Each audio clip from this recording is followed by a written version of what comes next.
Noong taong 2011, ako'y isang musmos na mag-aaral sa isang pampublikong paaralan.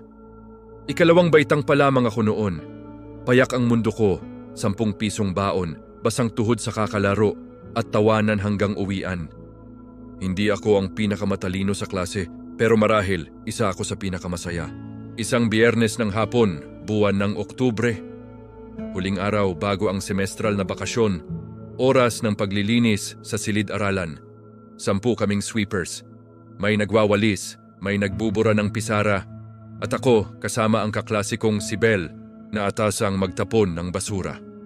Si Bel, maganda, mabait at laging may ngiti, parang liwanag sa silid-aralang luma at madilim. Palagi kaming magkapareha tuwing paglilinis. Parang sinadya ng tadhana, ngunit sa isang iglap nakalimutan ko siya. Nadala ako ng laro, ng habulan, ng tawa, at nang maalala ko siyang muli, huli na pala ang lahat. Tumakbo ako patungo sa likod ng paaralan, doon sa may batong school directory at sa ilalim ng matandang puno ng akasya.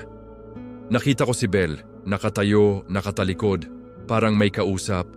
Nilapitan ko siya, hinawakan sa balikat, hindi siya gumalaw, at nang tumingin ako sa kanyang kaharap, doon nagsimula ang bangungot, isang babae, nakaputing bestida, mahabang buhok na tumatakip sa mukha, ngunit isang mata lamang ang lantad, at ang matang iyon nakatingin diretso sa akin.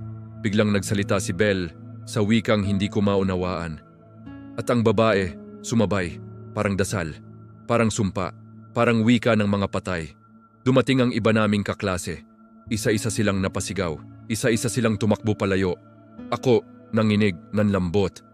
Halos hindi makahinga nang muli akong lumingon. Naglaho ang babae. Ngunit si Bel, bumagsak sa lupa, walang malay.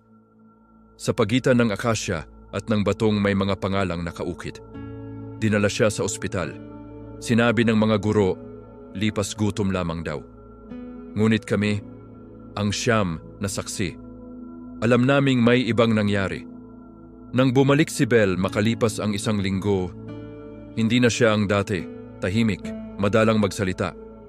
Wala na ang liwanag sa kanyang mga mata. Lumipas ang mga taon, nagtapos kami, bumalik sa normal ang lahat. Ngunit ako, hinding-hindi ko malilimutan ang dapit hapong iyon sa lilim ng puno ng akasya.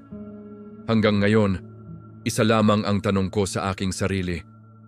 Totoo pa bang si Bel ang nakabalik sa aming klase?